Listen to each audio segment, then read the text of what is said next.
When I did the initial video of the Morphin case study archive for Villamax in 2012, there was one half of it with me discussing his paper doll model for 5 minutes, while the other half was a 13-minute version, very extensive by the way, with Kegler involved. When knowingly Kegler in the Power Rangers universe was meaningless and useless, much like his Sentai counterpart, meaningless and useless.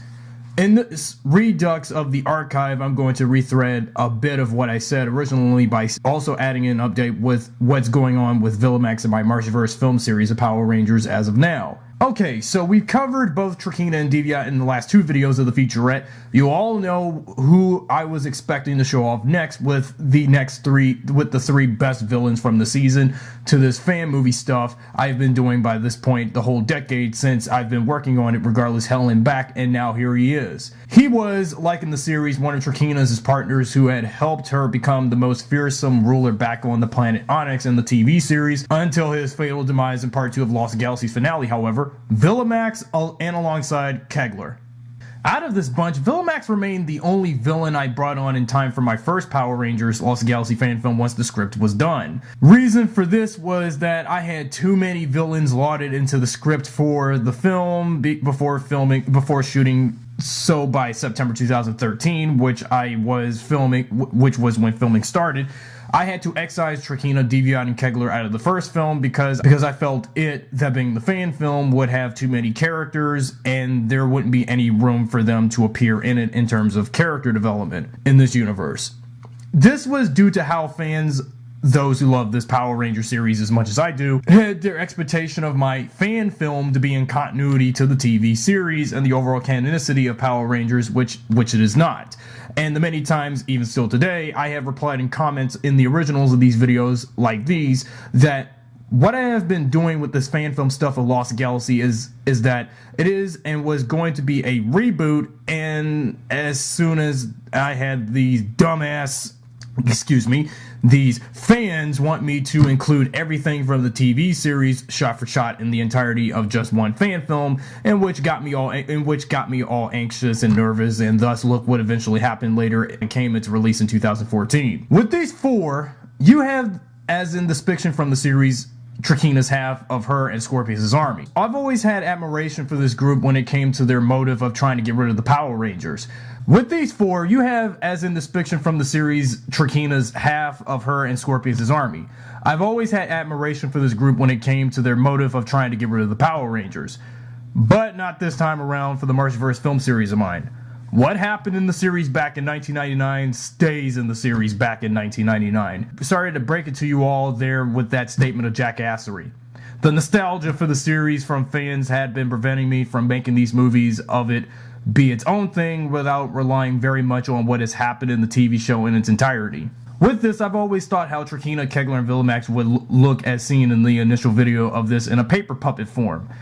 Because when the toys for Lost Galaxy came out and gone at the time of its airing, the only villains from the series that did get action figures made for was Barbarex and Captain Mutiny, known as Babatos and Captain Zahab and Gingaman, originally labeled as Space Android and Space Buccaneer respectively in Power Rangers Lost Galaxy's toy line by Bandai, back when Bandai America had their shit together and made great toys and imported some stuff from the Japanese Sentai lines. But sucks the other villains from Lost Galaxy didn't get action figures. I bet you suppose a figure of Trakina was made back then, it wouldn't have sold as such, since, well, Girl Ranger and villain figures just don't sell as much as the boy ones, hence why no figure of other villains were made at the time of Lost Galaxy's toy line. I'm getting ahead of myself. Back to our focus on Villamax. In the TV series, he didn't really do rather much other than be the lone wolf of the villains and being a loyal father-like figure to Trakina, much like Ecliptor did with Astrama back in Power Rangers in Space. I should also note that Villamax is, much to my shock, the only villain from Lost Galaxy to seek some redemption, but his redemption was short-lived. When Trakina was under ruthless control of Deviat's persona and bonded with her in the finale, Villamax remained the only one that sought change of heart when he couldn't bear Trakina's new change by eliminating her entire horde of Stingwingers that had bombs on them at the time. and using the last of them to commit suicide, bombing themselves to rid of the last remnants of Terra Venture. When Trakina was out of control, what made Villamax turn different was him rescuing a child from falling debris, coming close to her death, and especially the thinking for saving that little girl's life. Somehow I think that was one of the out of moment but touching highlights from the finale. Until he betrayed Trakina, thus his character arc in the TV series ended. Kegler, Villamax's barreled companion-aided steed, was useless throughout the series.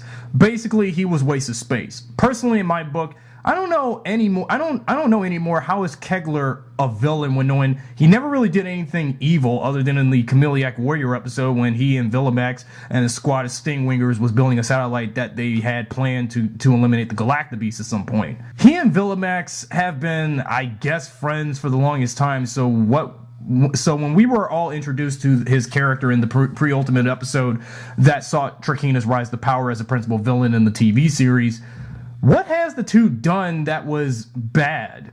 Did they cause crimes across the galaxy, planet to planet? Were they Onyx's most wanted bandits? I don't get it.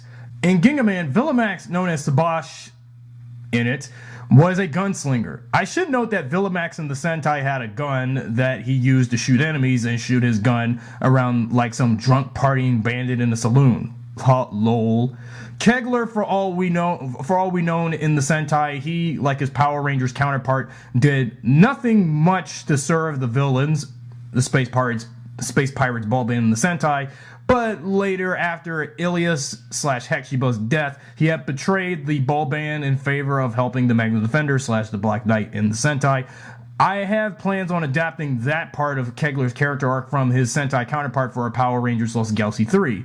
That's if the Wrath of Trakina will be successful. When I worked on the first Power Rangers Lost Galaxy fan film, I had Villamax's character arc based on how his Sentai counterpart, who's eventually inspired Furio, was in the Sentai. Sabash, whatever, was from what I've seen.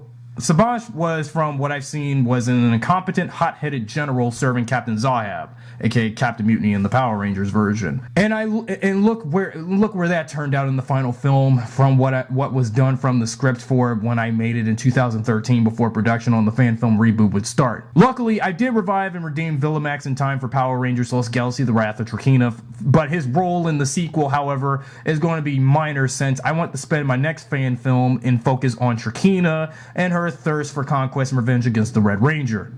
Whoops. Plot spoilers. The paper doll model of Villamax contained homaging and elements from his counterparts in Power Rangers and Sentai. But around the time for the 2014 reboot of mine, in terms of his face, Villamax's mask is a recycled ski boarder mask, very much reminiscent to, but is actually the mask to the Goblin from Spider-Man 3.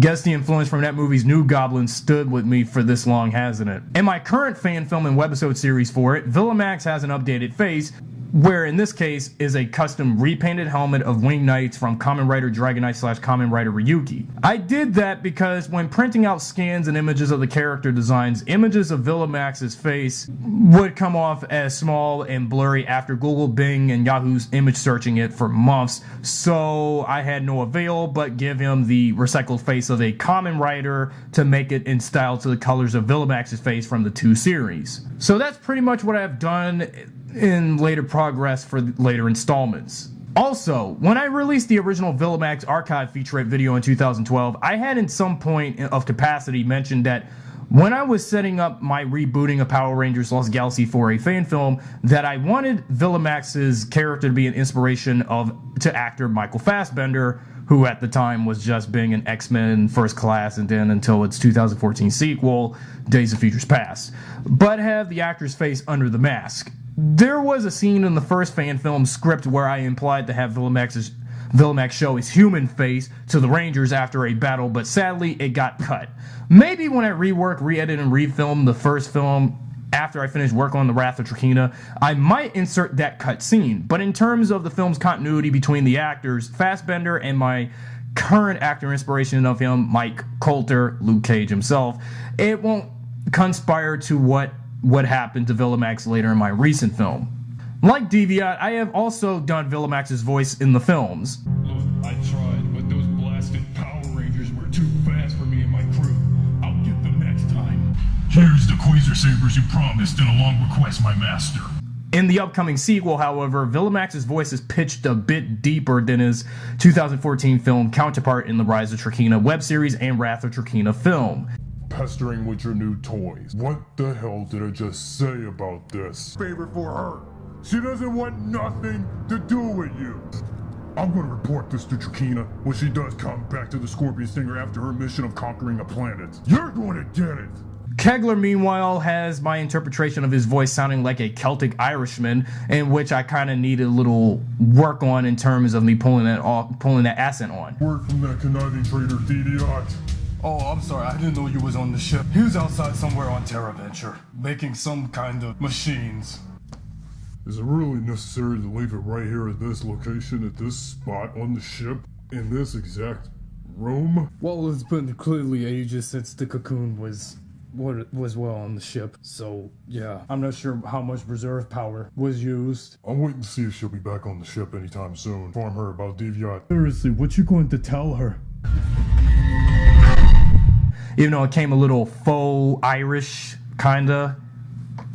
To end this, Villamax and Kegler are great characters in Power Rangers, even though they haven't done much in terms of evil than that other than serve Trakeena during their respective tenures in the TV series. Whereas in the fan film series, I'm giving the two the larger than life freedom of how I want to do their characters from the show, and defer them, especially Villamax, from how they were with the noting of me redoing Kegler from in terms of voice sounding like a quivering coward like he was in the TV series, in favor of what I have for him in store, sounding a bit like my version of a Sentai counterpart in terms of his voice. With Villamax and Kegler as a bonus covered, next Morphin Grid Case Study Archive, time to meet the infurious and even more incompetent general by the name of Furio.